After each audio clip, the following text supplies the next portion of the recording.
Hi, I'm Sarah. Today I'm going to read you the story of Rachel, which is titled like this: My brother's new wife had no idea I owned the house they lived in. You're a pathetic 40-year-old leech, get out, she shouted. I burst out laughing. Try to make me. She called the police, but when they saw my deed she had to leave. Well, let's go. I was sitting in my kitchen, sipping my morning coffee and reviewing some design mock-ups on my laptop when the doorbell rang. It was barely 9 a.m. on a Tuesday, and I wasn't expecting anyone. When I opened the door, I found my sister-in-law Sarah standing there with red, puffy eyes and mascara streaks down her cheeks. She walked past me without a word and collapsed onto my couch. That's when I knew something serious had happened. Sarah was usually so put together, always perfectly dressed with her blonde hair styled just right. But today she looked like she'd been through hell. It's Mark, she finally said, her voice barely above a whisper. I found him with another woman. I'm filing for divorce. My stomach dropped. Mark was my younger brother, and while we'd had our differences over the years, I never thought he'd cheat on Sarah. They'd been married for 12 years and had 2 beautiful kids together, Emma, who was 10, and Jake, who was 8. Sarah had always been like a real sister to me. When she and Mark got married, I was genuinely happy because I liked her so much. She was smart, funny, and completely devoted to her family. Over the years, we'd become close friends. I'd babysit Emma and Jake whenever they needed it, and Sarah and I would have coffee dates and shopping trips together. The divorce proceedings dragged on for months. I supported Sarah through the whole mess, and when the court date finally arrived, I went with her for moral support. That's where I first saw her, Mark's new girlfriend.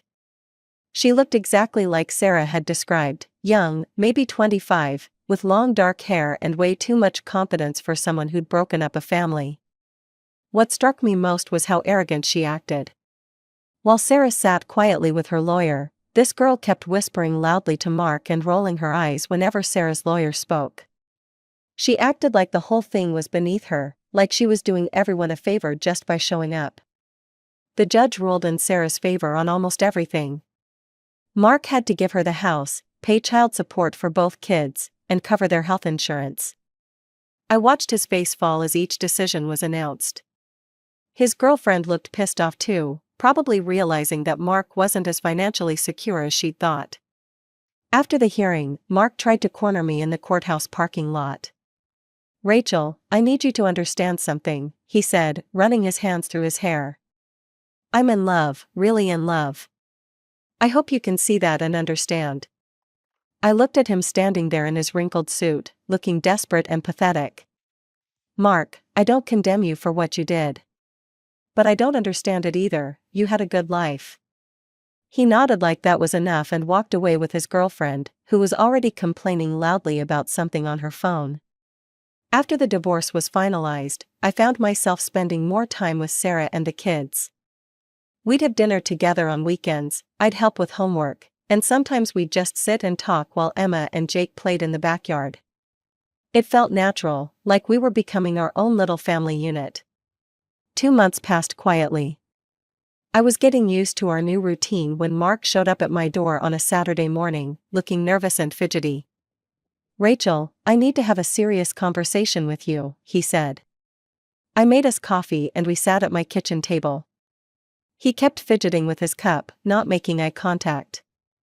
I got married, he said suddenly, last week. It was just a small ceremony at the courthouse. I nearly choked on my coffee. Married? You didn't tell anyone? We didn't invite anyone, not even Mom and Dad. Jessica wanted it to be private. Jessica, so that was her name. Congratulations, I guess. Mark looked miserable. That's the thing, Rachel. Jessica isn't happy, she hates that we're living in this tiny rental apartment. She says it's beneath her. I shrugged, that sounds like your problem to figure out. Actually, I was hoping you could help us out. He leaned forward, his voice getting pleading, could we stay here for a while? Just until I save up enough money to buy us a proper place? Maybe 6 months, tops. I stared at him. You want to move in here, with her? Please, Rachel, I'm desperate. Jessica is making my life hell over this apartment situation.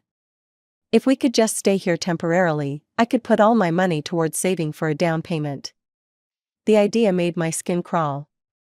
I'd disliked his girlfriend from the moment I saw her in court, and the thought of having her in my house made me want to scream. Plus, it would mean Sarah couldn't come over anymore, and I wasn't willing to give up my relationship with her and the kids. I don't think that's a good idea, Mark. His face fell. Please, just think about it. I'll call you later. After he left, I tried to get back to work, but I couldn't concentrate. An hour later, my phone rang. It was my mother. Rachel, honey, Mark told us about his situation, she said in that tone she always used when she was about to ask me for a favor. Your father and I think it would be wonderful if you could help them out. Mom, you don't understand? We do understand, sweetheart. This is a chance for you to help your brother strengthen his new marriage. Jessica is a lovely girl, and she just needs time to adjust. Having a stable home environment would really help them both. My father got on the phone. Rachel, family helps family. Mark made some mistakes, but he's trying to do better now. This is your chance to be the bigger person. They kept talking, tag-teaming me with guilt and family obligation speeches. I found myself getting worn down by their persistence. Fine, I finally said, but only for a few months. Oh, thank you, honey, you're doing the right thing, my mother gushed.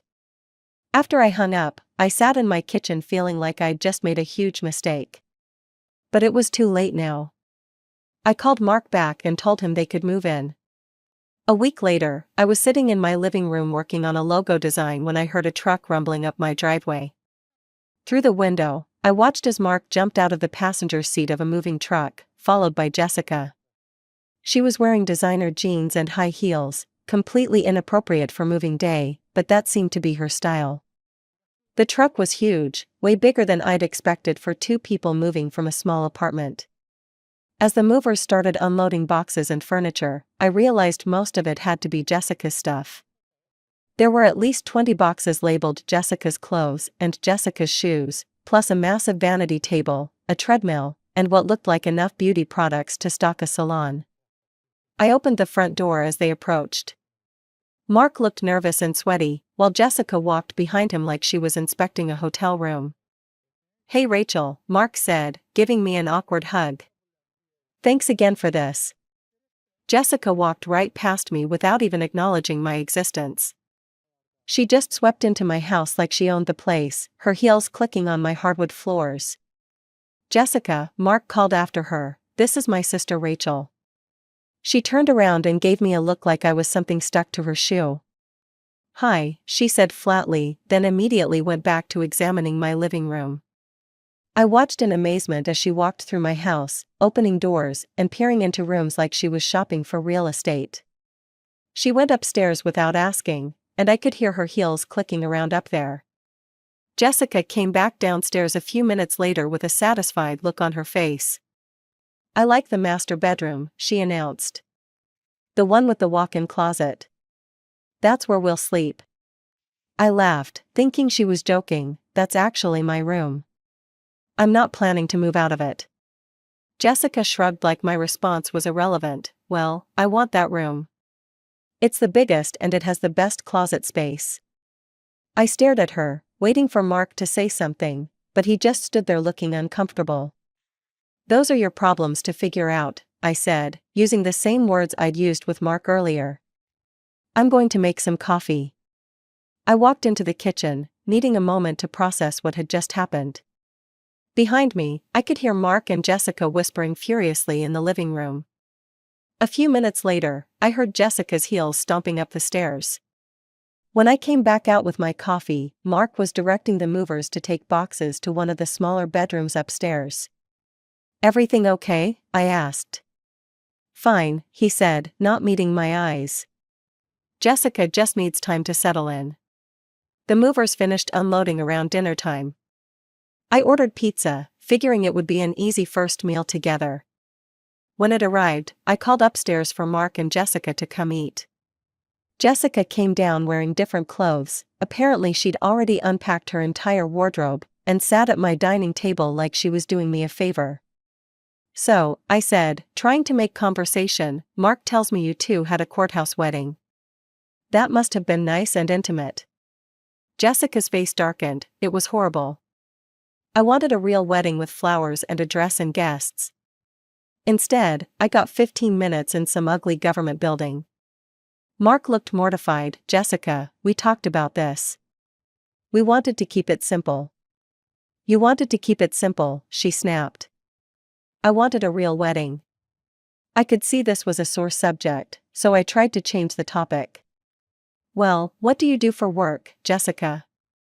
"I don't work right now," she said, picking at her pizza like it was contaminated. "I'm focusing on other things." "What kind of other things?" She waved her hand vaguely. "Just stuff. Mark makes enough money for both of us." I glanced at Mark, who was staring at his plate. Given that he was paying child support and had just lost his house in the divorce, I doubted he was making enough money for Jessica's expensive tastes. After dinner, I was about to bring up house rules when Mark suddenly grabbed my arm. "Rachel, can I talk to you in the kitchen for a second?" He pulled me away from the table before I could answer. "Listen," he whispered urgently, "I forgot to mention something important. Jessica thinks this house belongs to me. She thinks I'm just letting you live here out of the goodness of my heart." I stared at him. "Are you out of your mind?" "It's temporary," he said quickly. "She doesn't need to know the truth. In a few months, we'll have our own place and it won't matter." "Mark, this is insane. You can't lie to your wife about something this big." "Please," he begged, grabbing both my hands, "just play along. Don't cause any trouble with Jessica. She's pregnant, Rachel, 2 months along. The stress isn't good for her." I felt like someone had punched me in the stomach. Pregnant. That explained a lot: the quick marriage, the desperate need for a stable living situation, Jessica's attitude. I looked through the kitchen doorway at Jessica, who was now sprawled on my couch scrolling through her phone. She was going to have a baby, and she thought she was living in her husband's house with his spinster sister as some kind of charity case. "Rachel, please," Mark whispered, "I know it's a lot to ask, but I'm desperate here. Just don't contradict her if she says anything about the house being mine. In a few months, I'll have enough saved up and we'll be out of your hair." I wanted to scream. I wanted to throw them both out right then and there. But Mark looked so pathetic, and despite everything, he was still my little brother. "Fine," I said through gritted teeth, "but this better not last long." "Thank you," he said, hugging me, "you're the best sister ever." I spent the rest of the evening in my room, trying to work but mostly just staring at the ceiling and wondering what I'd gotten myself into. From downstairs, I could hear Jessica complaining about the cable channels and the water pressure in the shower. Living with Mark and Jessica quickly became a nightmare. I work as a graphic designer from home, so I'm used to having my space and my routine. But Jessica completely destroyed any sense of normalcy in my house. Mark left for work every morning at 7:30, and that's when my real day would begin. Jessica would sleep until at least 10, sometimes 11, and then wander downstairs in silk pajamas like she was staying at some fancy hotel. She never said good morning or asked how I slept. She'd just raid my kitchen, make herself breakfast, and leave the mess for me to clean up. Her daily routine was infuriating. After eating whatever I'd bought and prepared, she'd park herself on my couch and watch trashy reality TV for hours.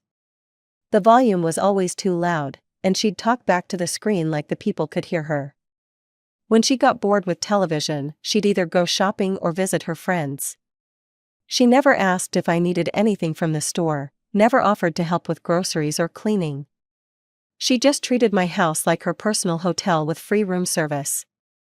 I found myself spending more money on groceries and utilities, but Mark never offered to pay for anything. When I mentioned it to him, he just said they were tight on money right now and promised to help out soon. 2 months into this arrangement, Jessica's pregnancy was becoming more obvious, and her mood was getting worse. Her belly was starting to show, and she'd become incredibly demanding about everything. One morning, I was getting ready for a client meeting and put on my favorite perfume, a light floral scent I'd been wearing for years.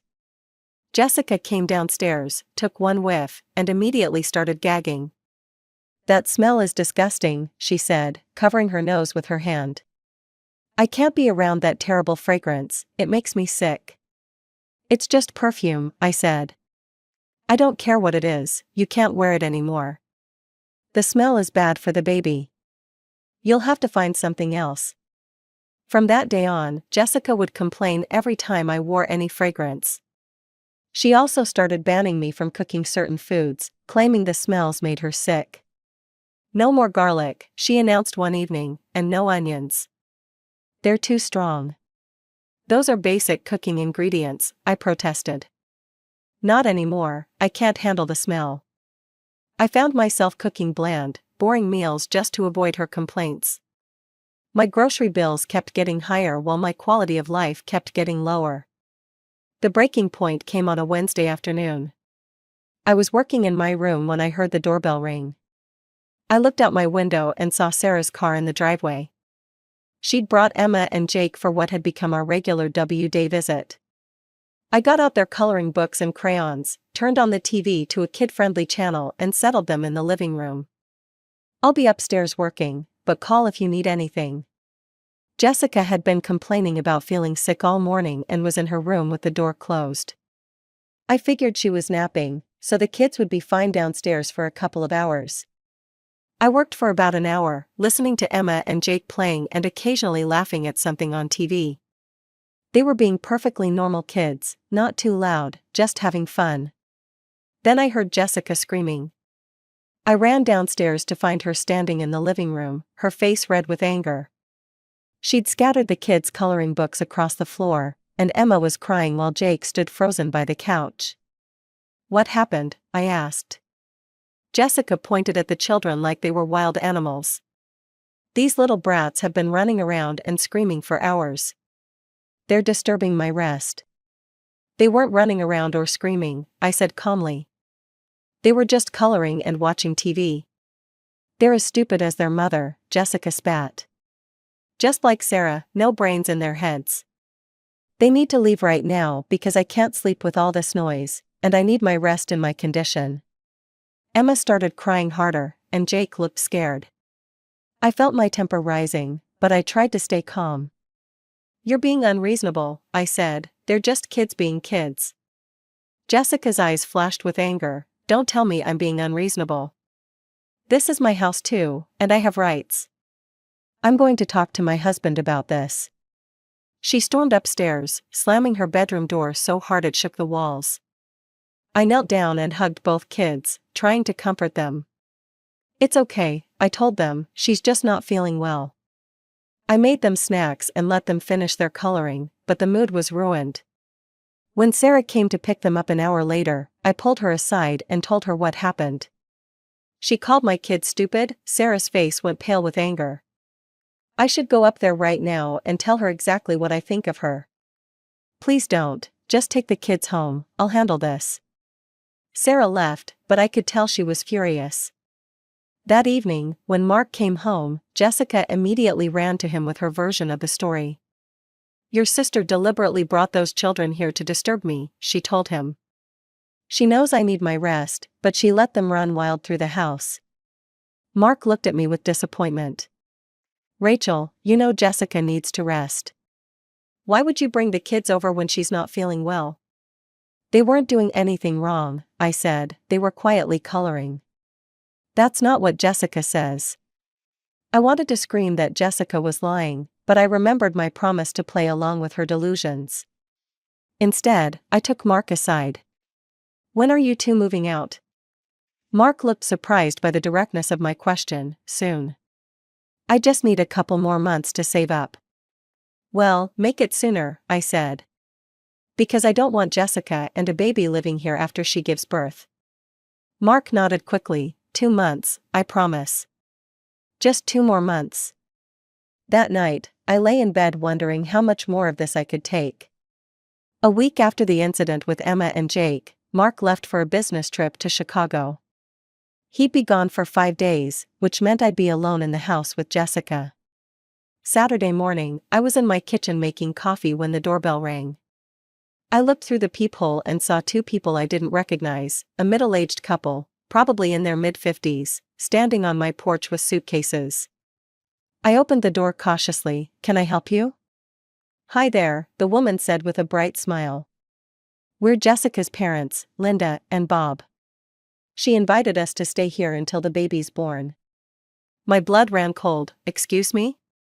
Before I could say anything else, Jessica appeared behind me, squeezing past me to greet her parents. "Mom, Dad, you made it," she said, hugging them. Come in, I'll show you where you'll be staying." I stood in my own doorway, speechless, as Jessica's parents walked into my house with their luggage. "Jessica," I said, finding my voice, "can I talk to you for a minute?" But she was already leading her parents upstairs, chattering about how they'd love the guest room and how her mother would stay even longer after the baby was born to help with childcare. I followed them upstairs, my heart pounding. "Jessica, we need to discuss this." She turned to me with that same dismissive look she always gave me. "What's to discuss?" "My parents are here to help with the pregnancy and the baby.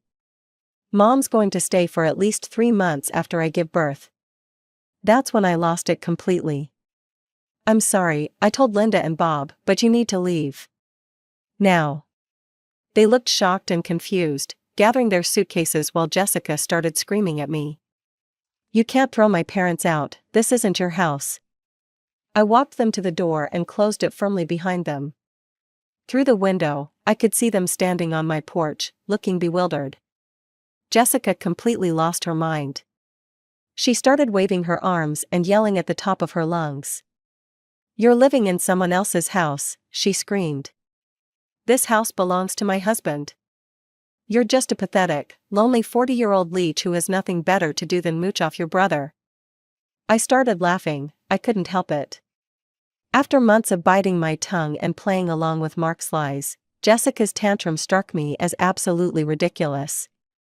"Get out of my house," Jessica continued screaming. "This is my house now, get out." I looked at her, still laughing. "Try to make me."